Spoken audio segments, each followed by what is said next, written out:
ప్రార్థన చేసుకుని వాగ్దానం చేద్దాం. పరలోకమందున్న మా కన్న తండ్రి, ఈ యొక్క పరిశుద్ధమైన పాదాలకు నమస్కారం తెలియజేస్తూ ఉన్నాం.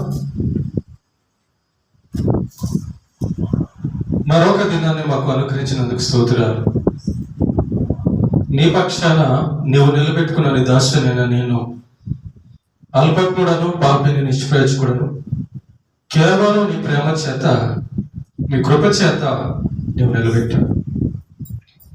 అభ్యంతరపరచ చూచే సాతాను దురాత్మ చక్ర శక్తుల ప్రభావాన్ని తొలగించి నీ కొరకు ఉన్నతంగా బ్రతికేటట్లుగా దీవించమని ప్రభువైన యేసుక్రీస్తు పేరిట ప్రార్థిస్తున్నాం తండ్రి, ఆమేన్. ప్రేమనా దేవుని పిల్లరా, యేసు ప్రభు ఈ లోకానికి వచ్చి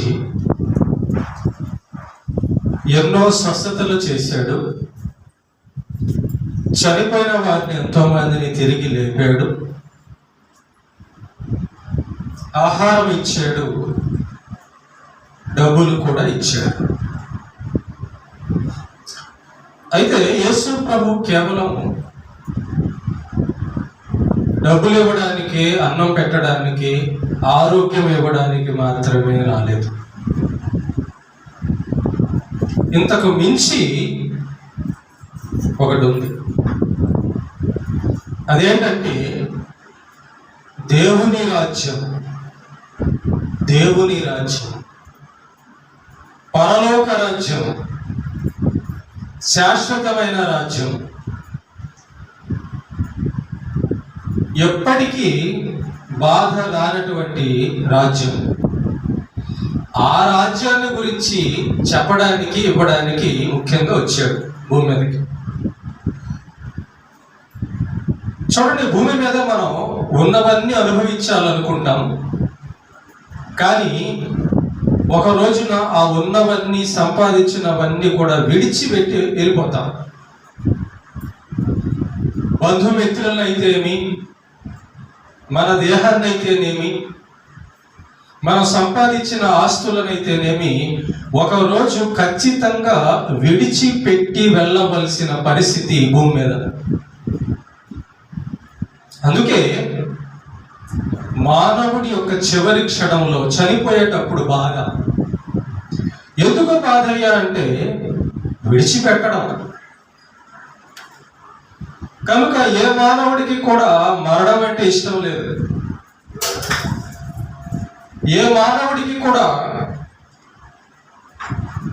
మరణం అనే విషయాన్ని ఇష్టం పడవు. కారణం ఏంటంటే విడిచిపెట్టి వెళ్ళాలి, విడిచిపెట్టి వెళ్ళాలి దేన్ని, అన్నిటినీ. అయితే దేవుడు అందుకే ఒక ఏర్పాటు చేశాడు. అదేంటంటే శాశ్వతమైన రాజ్యము, దేవుని రాజ్యం. చాలా మంది దీన్ని తెలుసుకోరు, చాలా మంది దీన్ని వెతకరు. శాశ్వతమైనది ఏదో అది వెతకరు. అల్పకాలమైన వాటిని విడిచిపెట్టే వాటి మీద మనసు పెట్టి జీవిత కాలంలో చివరి క్షణంలో చనిపోయేటప్పుడు బాధపడతారు. కనుక ఈరోజు ఒక విషయాన్ని మనం ధ్యానం చేద్దాం. యేసు ప్రభుని నమ్మని వారి విషయంలో నేను ఇప్పుడు మాట్లాడడం లేదు, కానీ యేసు ప్రభును నమ్మిన వారి విషయంలో ఈరోజు ఒక విషయాన్ని మనం తెలుసుకుందాం. యేసు ప్రభుని నమ్మని వాళ్ళు ఒకరోజు వస్తారు, ఒకరోజు రారు, నమ్ముతారు, నమ్మరు, వాళ్ళ విషయం అది. అయితే మందిరంలోకి వచ్చిన తర్వాత, చర్చిలోకి వచ్చిన తర్వాత, యేసు గురించి విన్న తర్వాత విశ్వాసం అనేది ఒకటి పట్టుకోవాలి. ఏ విశ్వాసము? యేసు ప్రభు దేవుని రాజ్యాన్ని ఇవ్వడానికి వచ్చాడు, ఆ మాట మీద విశ్వాసం. యేసు ప్రభు దేవుని రాజ్యాన్ని ఇవ్వడానికి వచ్చాడు, ఆ మాట మీద విశ్వాసం. ఆ మాట మీద విశ్వాసం పెట్టినవాడు ఆ రాజ్యాన్ని ఖచ్చితంగా సంపాదించుకుంటాడు. మన దేహం మీద మనం విశ్వాసం పెడితే రోగం వస్తే దేవుడి మీద ఆధారపడతాం, స్వస్థత వస్తే వెళ్ళిపోతాం ఆనందించి. ఈ లోక సంబంధమైనవి వాటిని మనము కోరితే దేవుడు ఇస్తాడు, ఓకే, తర్వాత వెళ్ళిపోతాం కదా, దొరికిన తర్వాత వెళ్ళిపోతాము, కానీ అవి శాశ్వతంగా ఉండవు. అందుకే మళ్ళా బాధ.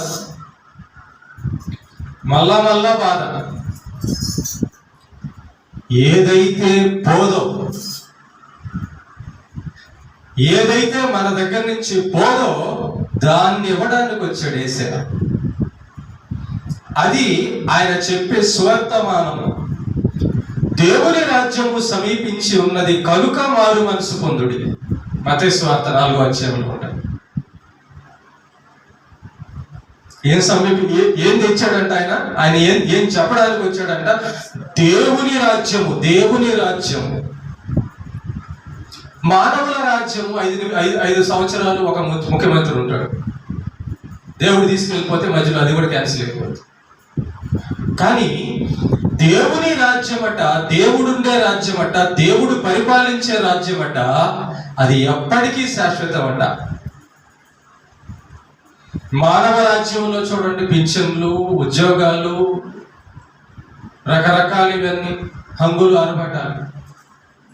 ఈ కొద్ది కాలం ఉండేవే ఇలా ఉంటే శాశ్వతంగా దేవుడు ఉండే చోట ఉండేది ఇంకెంత బాగుండాలి.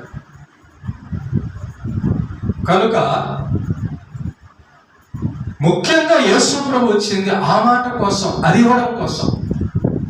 దేవుని రాజ్యం. ఎవరైతే యేసు ప్రభు దగ్గరకు వచ్చిన తర్వాత పాస్టర్ గారు మాట్లాడే మాటల్లో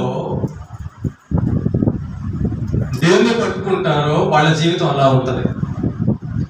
చెప్పే పాస్టర్ గారు లోక సంబంధమైన వాటి మీద దృష్టి పెట్టి ఇవి చాలు అనుకుంటే వినేవాళ్ళు కూడా అదే వింటారు. కానీ బోధించేటప్పుడు మిమ్మల్ని మీ మనస్సుని పరలోకం వైపు చూపించారు. మీ మనస్సు అల్పకాలమైన వాటి మీద కాకుండా శాశ్వతమైన దేవుని రాజ్యం మీద పెట్టే వర్తమానము ఇవ్వాలి, వినాలి, పట్టుకోవాలి. ఒక మాట నేను చెప్తున్నాను మీతో జాగ్రత్తగా. యేసు ప్రభు దగ్గరికి మొట్టమొదటి అడుగు వేసే ముందు 100 సార్లు ఆలోచించు. నేను యేసు ప్రభుని నమ్ముకోవాలా వద్దా, యేసు ప్రభు చెప్పినట్టు వినాలా వద్దా, యేసు ప్రభు చెప్పినట్టు బతకాలా వద్దా అని ముందుగానే నిర్ణయం తీసుకోవాలి. ఒక్కసారి నిర్ణయం తీసుకున్న తర్వాత ఇంకా మళ్ళా వెనక్కి తిరిగి చూడకూడదు. అలాంటివి కొన్ని భూమి మీద ఉన్నవి చెప్తాను మీకు జాగ్రత్త. వివాహము. ఒకసారి మనం ప్రమాణం చేసిన తర్వాత భర్త భార్యను, భార్య భర్తను విడవను అని ప్రమాణం చేసుకుంటాం. అంటే అర్థం ఏంటి? ఇక జీవితాంతం ఈమెతోనే తీర్మానం, ప్రమాణము. ఎప్పుడైతే ఈ ప్రమాణం మనం కలిగి ఉంటామో, ఈ ఆలోచన కలిగి ఉంటామో, ఈ పద్ధతి కలిగి ఉంటామో, ఈ విశ్వాసం కలిగి ఉంటామో, ఆ సంసారము జీవితాంతం సాగుతుంది. మీరు పాత రోజుల్లో గమనిస్తే, పాత రోజుల్లో కూడా తాగుబోతులు ఉన్నారు, పాత రోజుల్లో కూడా భార్యను కొట్టే వాళ్ళు ఉన్నారు, పాత రోజుల్లో కూడా గొడవలు ఉన్నాయి. కానీ పాత రోజుల్లో చూడండి, విడాకులు లేవు, ఉన్నాయా? ఒకే ఇంట్లో ఉమ్మడి కుటుంబం, ఒకే ఇంట్లో తాతలు అవ్వలు ఉండేవాళ్ళు, మావయ్యలు ఉండేవాళ్ళు, ఉమ్మడి కుటుంబాలు. ఒక కుటుంబంలో 10 మంది, 15 మంది, 20 మంది నివసించేవాళ్ళు. కానీ గొడవలు ఉండేవి కాదు ఎక్కువగా. నమ్మకము, మంచితనము, ఒడంబడిక, ప్రేమ, అందరూ కలిసి ఉండాలి, అందరితో కలిసి ఉండాలి. అందరూ మంచిగా ఉన్నారు. ఓకే, కనుక ఆ రోజుల్లో బాగుండే కాపురాలు, ఊర్లు, మనుషులు, వాతావరణం. ఇప్పుడు అలా లేదు. వాతావరణం మనుషుల వలన మారింది, మనుషుల బ్రతుకులు మారాయి. నమ్మకస్తుడు లేడు, నమ్మడానికి లేదు. సరే, లోకం సంగతి అది.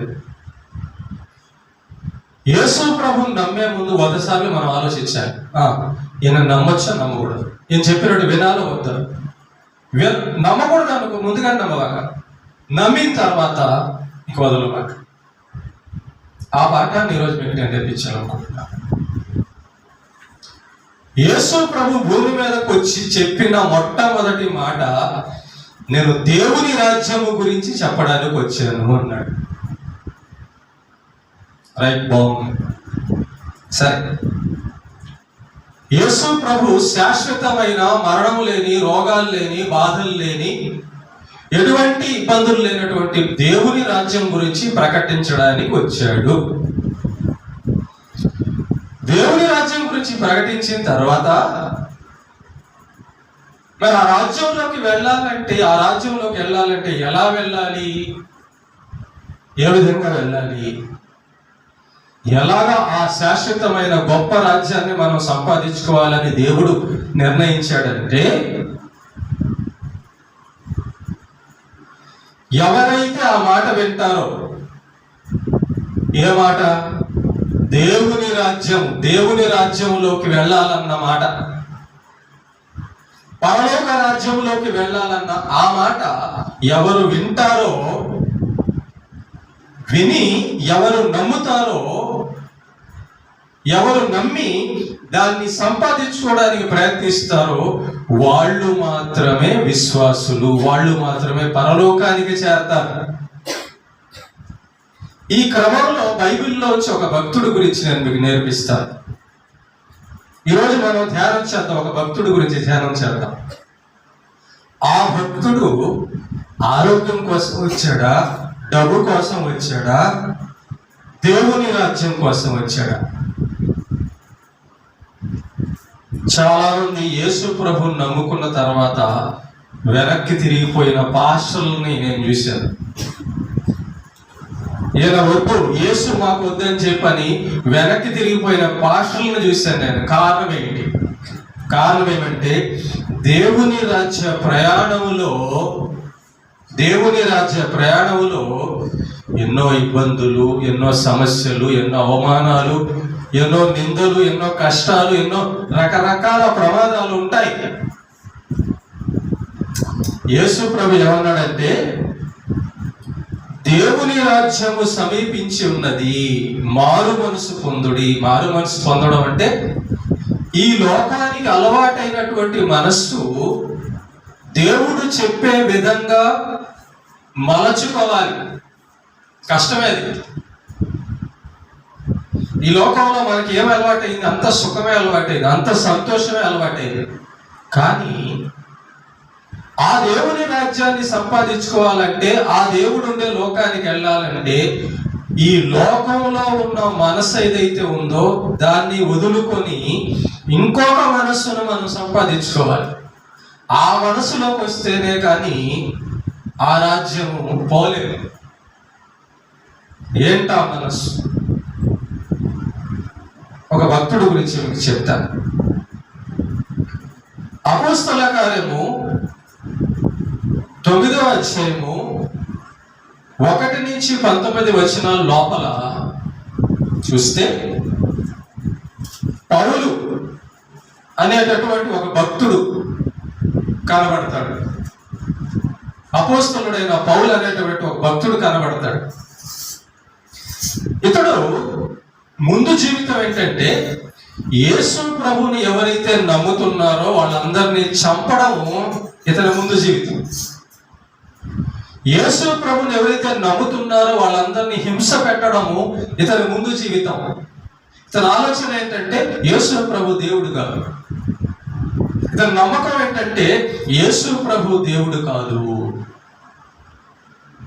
కనుక యేసు ప్రభుని ప్రకటిస్తున్న వారిని, యేసు ప్రభుని నమ్ముతున్న వారిని ఈ యొక్క పౌలు చంపడం, హింసించడం మొదలుపెట్టాడు.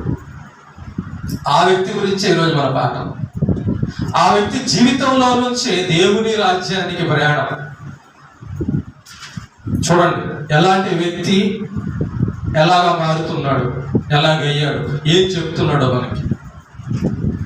యేసు ప్రభు అంటే పడని వ్యక్తి, యేసు ప్రభు అంటే కోపం, క్రైస్తవులంటే ద్వేషం, క్రైస్తవులంటే పగ, క్రైస్తవులను హత్య చేస్తున్న సౌలు.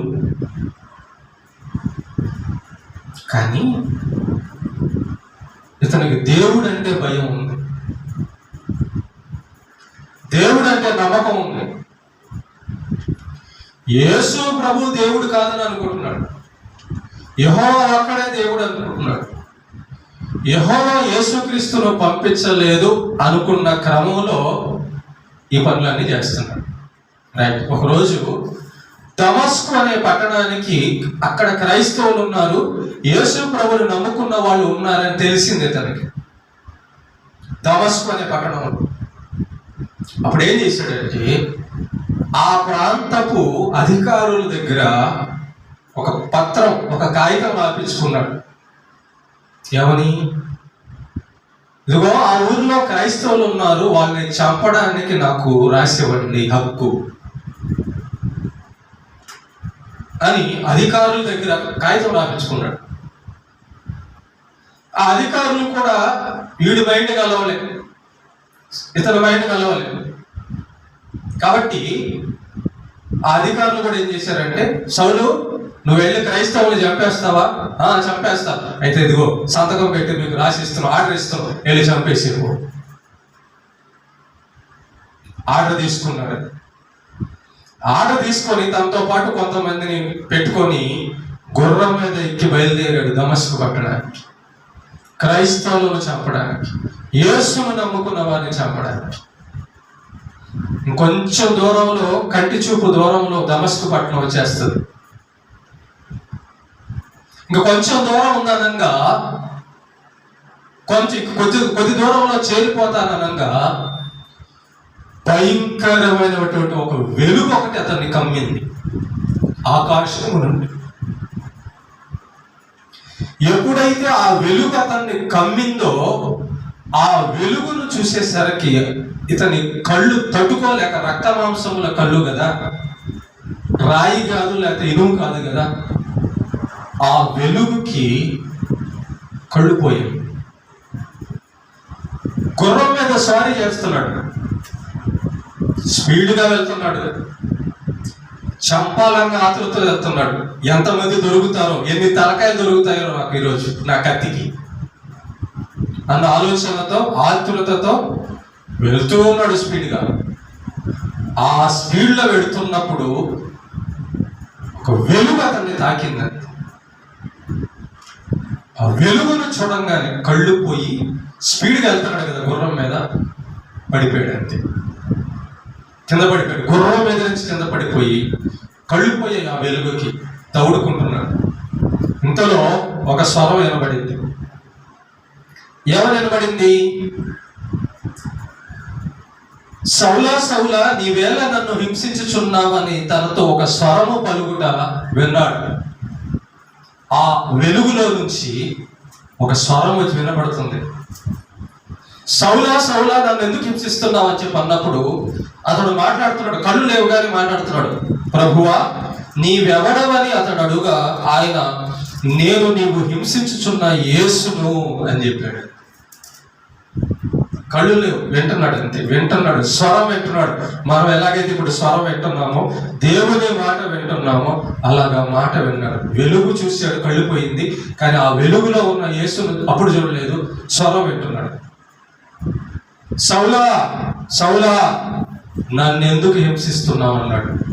నిన్ను నేను హింసించాను, అసలు నువ్వు ఎవరు ప్రభువా? అప్పుడు అన్నాడు యేసయ్య, నీవు హింసిస్తున్న యేసును అన్నాడు. అవునా? చూసారా? ఇలాంటి జీవితం, యేసు ప్రభు నమ్ముకున్న వాళ్ళని చంపుతున్న జీవితం, అక్కడి నుంచి మార్పు మొదలైంది. ఆ క్షణంలో మారాడు. ఆ క్షణంలో యేసు స్వరం విన్నాడు. అప్పటి నుంచి విన్న స్వరాన్ని ఇంకెప్పుడు కూడా మానలేదు. అప్పటి నుంచి వెంబడించిన యేసుని ఇంకెప్పుడు కూడా వెనుతిరిగి చూడలేదు. ఈరోజు మన పాఠం ఏంటంటే, ఒకసారి యేసును నమ్మిన తర్వాత మన జీవితంలో మళ్ళీ వెనక్కి తిరిగి చూడవు. ఈ జీవితంలో యేసును నమ్మిన తర్వాత మన ప్రాణం పోయేంత వరకు కూడా మళ్ళా ఆ విశ్వాసాన్ని పోగొట్టుకోకూడదు.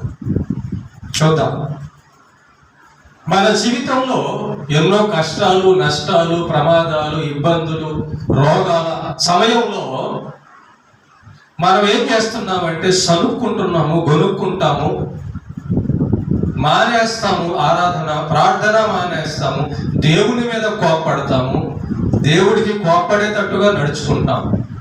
కొంతమంది అయితే దేవుణ్ణి విడిచే పోతారు.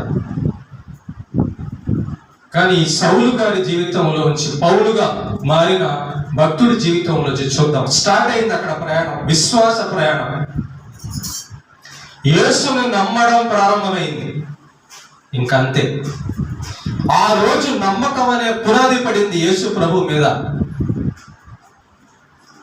ఆ రోజు నుంచి యేసు ప్రభుని ఎప్పుడైతే నమ్మాడో అప్పటి నుంచి పౌలు గారికి భౌతిక సంబంధమైన ఆశీర్వాదాలు మొదలవుల, భౌతిక సంబంధమైన శ్రమలు మొదలయ్యాయి. యేసు ప్రభుని నమ్ముకున్న వారిని చంపడానికి వెళ్ళిన సౌలు పౌలుగా మారి క్రీస్తును ప్రకటిస్తున్నాడు. యేసు ప్రభువే నిజమైన దేవుడు, యేసు ప్రభువే నిజమైన దేవుడు మారిపోయాడు. మరి పత్రికలు రాసిచ్చిన అధికారులు విన్నారు ఆ మాట. ఏ సౌలా, నువ్వు ఏమని చెప్పావు, కాగితాలు ఏమని తీసుకున్నావు, ఇప్పుడేం చేస్తున్నావు? అధికారులకు తెలిసింది. క్రైస్తవులను చంపడానికి వెళ్ళి యేసు ప్రభువే దేవుడు అంటున్నావా అని పౌలును చంపడానికే మొదలు పెట్టాడు. మొట్టమొదటి శ్రమ.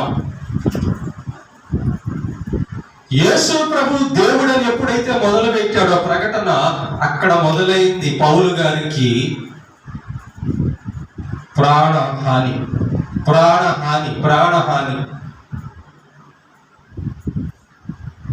ఇక అక్కడి నుంచి యేసు ప్రభు దేవుడు అని చెప్పడం మొదలుపెట్టిన పౌలు గారి జీవితంలో ఎలాంటి పరిస్థితులు సంభవించాయో ఒకసారి నేను చూపిస్తాను. చూడండి, 1 కొరింథీ 11వ అధ్యాయము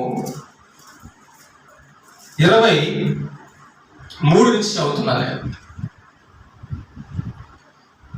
మరి విశేషముగా ప్రయాసపడి తిని అనేక పర్యాయములు చెరసాలలో ఉంటిని. జాతరగా యేసు ప్రభువుని నమ్ముకున్న దగ్గర నుంచి పౌలు గారు చాలా సార్లు జైల్లో ఉండాల్సి వచ్చింది. యేసు ప్రభువుని దేవుడు అని ప్రకటింపడం మొదలుపెట్టినప్పటి నుంచి పౌలు గారు చాలా సార్లు జైల్లో పడాల్సి వచ్చింది. తర్వాత చాలా కష్టపడాల్సి వచ్చింది. తర్వాత 24లో యూదుల చేత 5 మార్లు, ఒకటి తక్కువ 40 దెబ్బలు తింటాడు. 5 సార్లు అంట, 5 సార్లు దెబ్బలు తిన్నాడంట. ఆ దెబ్బలు ఎలాంటి ఉంటాయి తెలుసా? కొరడా దెబ్బలు. అయ్యి కొరడా దెబ్బలు. ఆ కొరడాలకి ముళ్ళు ఉంటుంది.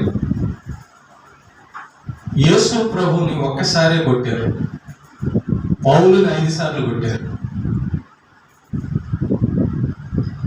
యేసు ప్రభుని కొట్టింది ఒకసారి 39 దెబ్బలు. ఒక శిక్షకి 39 దెబ్బలు.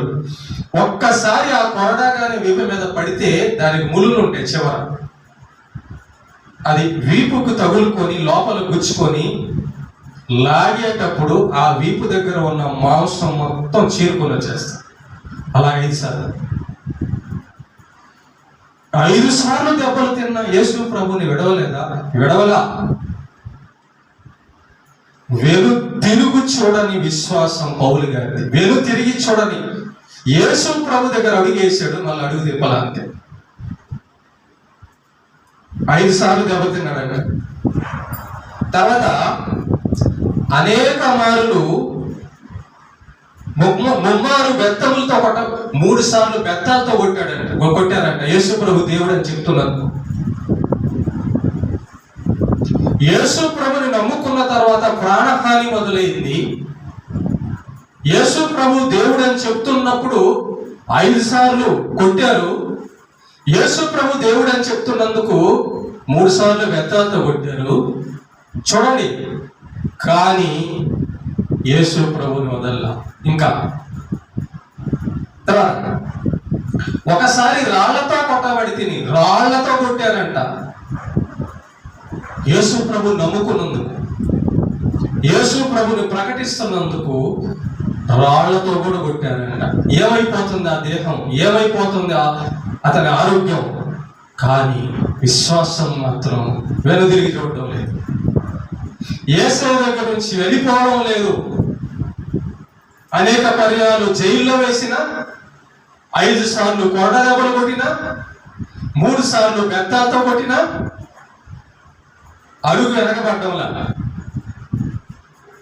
ముమ్మారు ఓడ పగిలి శ్రమ పడి తిని రాత్రి పగళ్ళు సముద్రములో గడిపి యేసయ్య కోసం సువార్త చేయడానికి వెళ్ళినప్పుడంట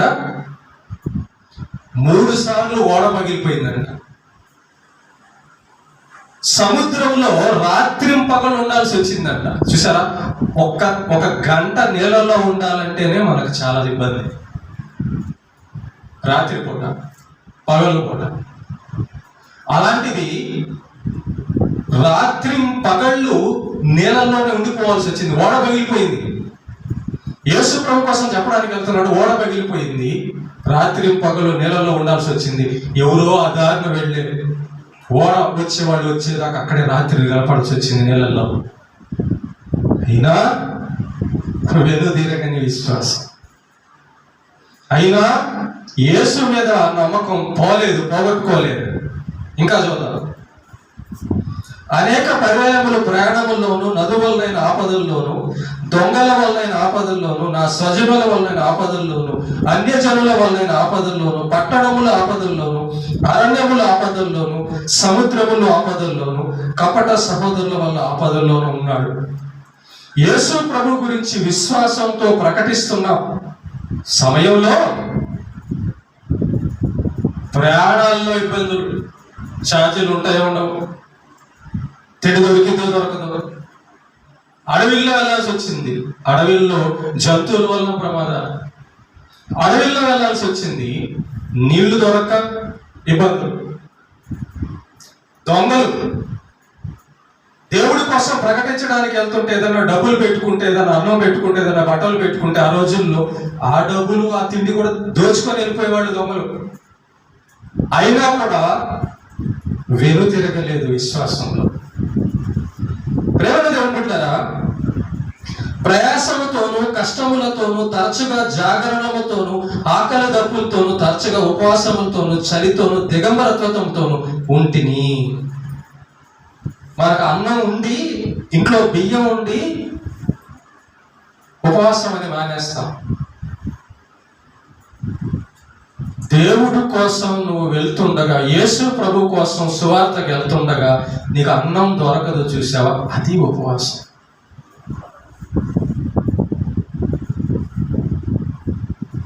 ఈ పూటకు నువ్వు ఉపవాసం ఉంటే ఇంట్లో బియ్యంతో సాయంత్రానికి ఈ పూటది, మధ్యాహ్నాన్ని, రాత్రిది కలిపి 3 పూటలు తెస్తావు లోపల.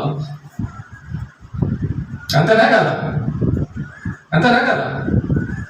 కానీ ఉపవాసం అంటే ఏంటంట, దేవుని కోసం పనిచేసేటప్పుడు తినడానికి తిండి లేకపోతే అది ఉపవాసం. తిండి దొరకదు, ఉపవాసం అని. దేవుని కొరకు కష్టాలు అనుభవించడం ఉపవాసం. పేదలకు మనకు ఉన్నదాన్ని ఇవ్వడం ఉపవాసం. అలాంటి ఉపవాసాలు చాలా చేశాడంట పౌలు గారు. చాలా ఉపవాసాలు. ఎలాంటి ఉపవాసాలు? ఇంట్లో అన్నం పెట్టుకొని, బియ్యం పెట్టుకొని ఇంట్లో కామొచ్చు, అది కాదు. ఎలాంటి ఉపవాసాలు అంట? యేసు ప్రభు కోసం వెళ్ళేటప్పుడు తిండి దొరక్క ఆకలితో మాడిపోయిన ఉపవాసం. తర్వాత చలితోనూ దిగంబరత్వంతోనూ ఉంటుంది, బట్టలు కూడా లేని పరిస్థితి. ఏంటి? యేసు ప్రభు నమ్ముకున్న తర్వాతే.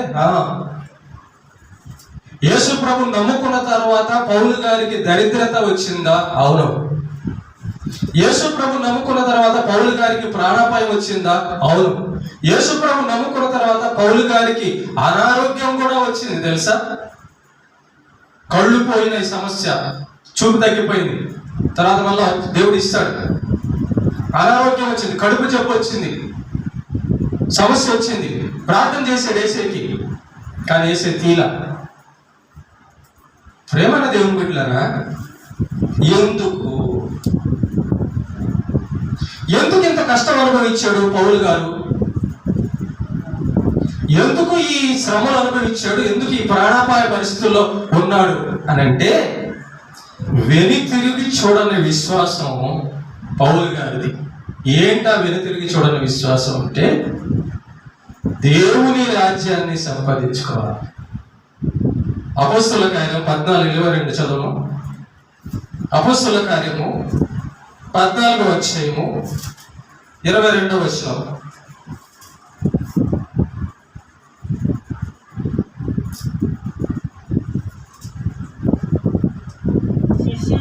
శిష్యుల మనస్సులను దృఢపరచి విశ్వాసమందు నిలకడగా ఉండవలెననియు అనేక శ్రమలను అనుభవించి మనము దేవుని రాజ్యములో ప్రవేశింపవలెనని వారిని హెచ్చరించిరి. సరే, పౌలు గారి యొక్క పరిచర్య చూసి పౌలు గారిని కొట్టడం, పౌలు గారి మీద చంపడానికి రావడం చూసి యేసు ప్రభుని నమ్ముకున్న కొంతమందికి భయం, గుండెల్లో భయం పుట్టిపోయింది. అమ్మో, యేసు ప్రభుని నమ్ముకుంటే కొడుతున్నారు, యేసు ప్రభుని నమ్ముకుంటే అవమానపరుస్తున్నారు, యేసు ప్రభుని నమ్ముకుంటే ఎన్ని కష్టాలా అని కొంతమంది కదిలిపోయారు. వాళ్ళ దగ్గరికి వెళ్ళి పౌలు గారు అంటున్నాడు, హలో, దేవుని రాజ్యం చేరాలంటే వండిన అన్నం టపాని వేడివేడిగా ఉండగానే తీసుకొని ప్లేట్లో తినడం కాదు, అంత సులువు కాదు. దేవుని రాజ్యము చేరాలంటే అనేక శ్రమలను మనం అనుభవిస్తే కానీ అది దొరకదు అన్నాడు. కాబట్టి దేవుని రాజ్యం మీద నమ్మకం పెట్టిన పౌలు గారు ఆ మొదటి రోజు నుంచి యేసు మాట విన్న, దేవుని రాజ్యం సమీపించింది, మారు మనసు పొందుడి అన్న ఆ మాట విన్నప్పటి నుంచి, యేసు ప్రభు చెప్పిన పరలోక రాజ్యము ఆ మాట విన్నప్పటి నుంచి పౌలు గారిలో ఒకటి మొదలైంది. ఏంటంటే, నేను ఆ రాజ్యాన్ని చేరాలి, నేను ఆ రాజ్యాన్ని సంపాదించుకోవాలి, నేను ఆ రాజ్య పౌరుడు, ఆ రాజ్య వారసుడు, దేవుని రాజ్యంలో నేను ఉండాలి, దేవుడు ఉండే రాజ్యంలో నేను ఉండాలని ప్రయాణం మొదలుపెట్టాడు. మొట్టమొదటి అడుగు విశ్వాసంలో క్రీస్తు మీద పడింది. ఆ రోజు నుంచి ఎన్ని ప్రాణాపాయాలు వచ్చినా, ఎన్ని కష్టాలు వచ్చినా, ఎన్ని రోగాలు వచ్చినా, ఎన్ని దెబ్బలు తిన్నా, ఎంతమంది అవమానపరిచినా, ఏమైనా అనుకున్నది పౌలు గారు సాధించాడు. ఇప్పుడు దేవుని రాజ్యంలో ఉన్నాడు, పరదేశంలో ఉన్నాడు. వెనుతిరిగి చూడని విశ్వాసం. ముగిస్తున్నా నేను.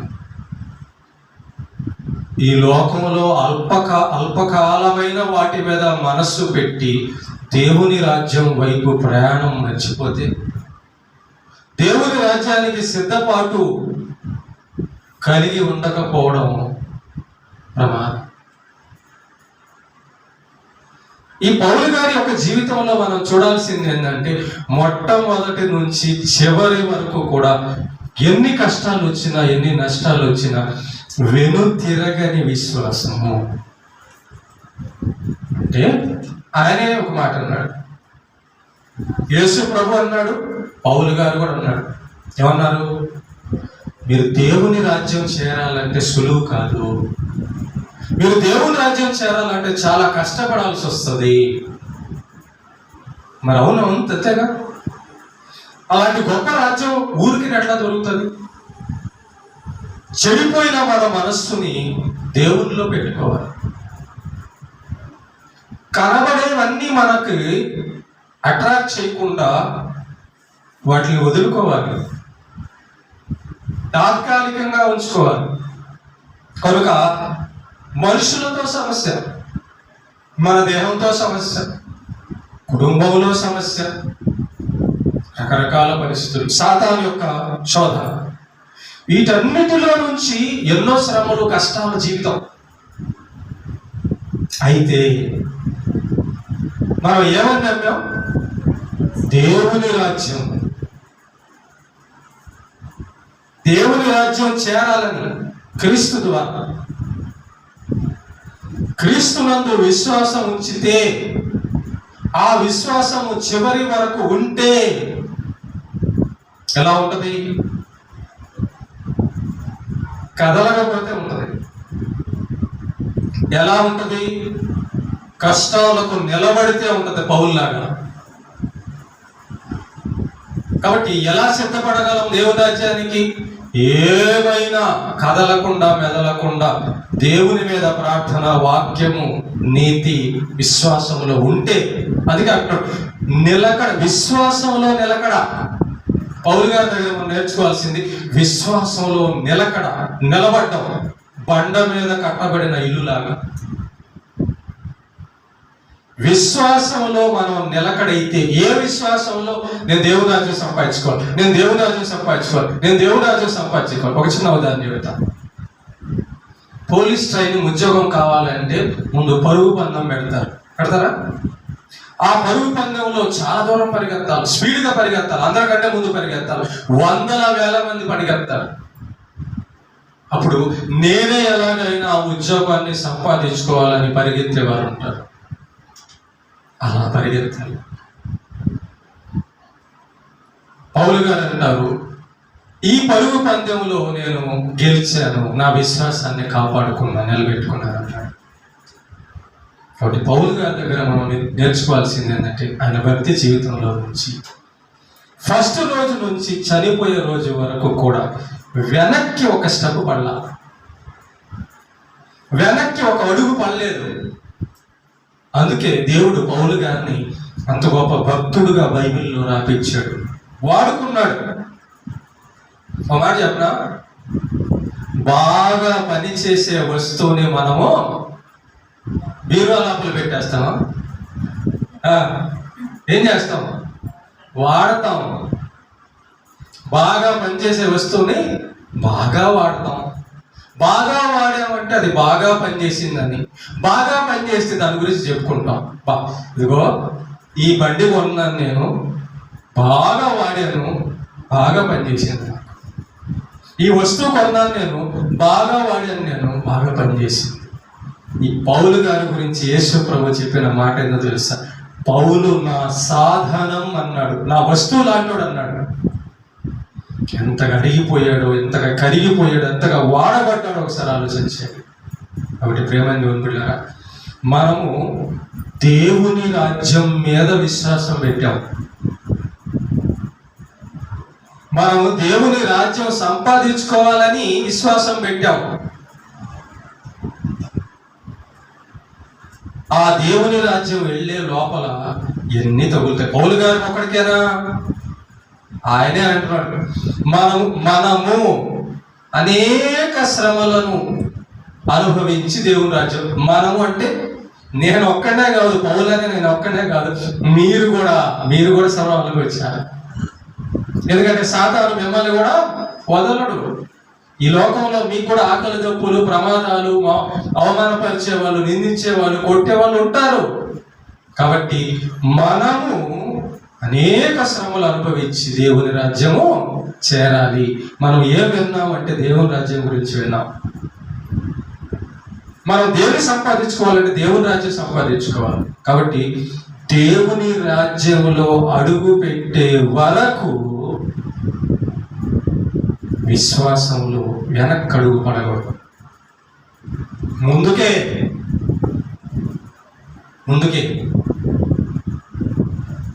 ఎలాగైనా దాన్ని సంపాదించుకోవాలంటే, ఎలాగైనా ఎంత కష్టమైన సంపాదించు. అక్కడ అడుగు పెట్టాము అనుకో, ఇక అక్కడి నుంచి మనకు బాధలు, కష్టాలు, మరణాలు, రోగాలు ఉండవు. ఈ రాజ్యం ఇవ్వడానికి యేసయ్య వచ్చాడు. ఓకేనా? ఆ రాజ్యం కావాలంటే వెనకడుగు వేయనటువంటి విశ్వాసం కావాలి. ఎవరైతే వెనకడుగు వేయని విశ్వాసం కలిగి ఉంటారో, ఎవరైతే ఆ రాజ్యాన్ని సంపాదించుకోవాలని ముందుకు వెళ్తుంటారో వాళ్ళకు మాత్రమే ఆ రాజ్యం దక్కుతుంది. అలాంటి విశ్వాసంతో భక్తులెల్లరూ పరదేశ్ చేరారు, దేవుని రాజ్యం చేరారు. ఇప్పుడు మనం బతుకున్నాం, భూమి మీద ఉన్నాం. మనకు కూడా తెలుసు దేవుడి గురించి చెప్తుంటే, దేవుడి గురించి బతుకుతుంటే కష్టాలని. కానీ పౌలు గారిని చూస్తున్నాం. సముద్రంలో ఉన్న విశ్వాసం పోలేదు, జైల్లో ఉన్న విశ్వాసం పోలేదు, చంపడానికి వచ్చిన విశ్వాసం పోలేదు, రోగం వచ్చిన విశ్వాసం పోలేదు. అంటే విశ్వాసాన్ని కదిలిచ్చేది ఏది లేదు. అది విశ్వాసం అయితే మనం యేసు చెప్పిన ఆ రాజ్యం మీద విశ్వాసం ఉంచితే, నిజమైన విశ్వాసం ఉంచితే, ఆ విశ్వాసాన్ని సముద్రమైనను, అగాధ జలమైనను, లోకమైనను, సాతానైనను, రోగమైనను, దరిద్రత అయినను కదిలించలేదు. అది విశ్వాసం. ఆ విశ్వాసం మొట్టమొదటి రోజు నుంచి చివరి వరకు కాపాడుకోవాలి. కూతురు సమస్యల్లో పడితే దిగులు, కొడుకు సమస్యల్లో పడితే దిగులు, భర్త సమస్యల్లో పడితే దిగులు, మన ఆరోగ్యం సమస్య అయితే దిగులు. ఓకేనా? కనుక అలాగా కాకుండా ప్రేమైన దేవుని బిడ్డలారా, చివరి వరకు మనం ఒప్పుకున్న దాన్ని, మనం నమ్ముకున్న దాన్ని పొందే వరకు, యేసయ్య దగ్గరకు చేరే వరకు ఆ విశ్వాసంతో వెనుతిరిగి చూడకుండా ముందుకే వెళ్తాం. దేవునికి మహిమ కలుగును గాక.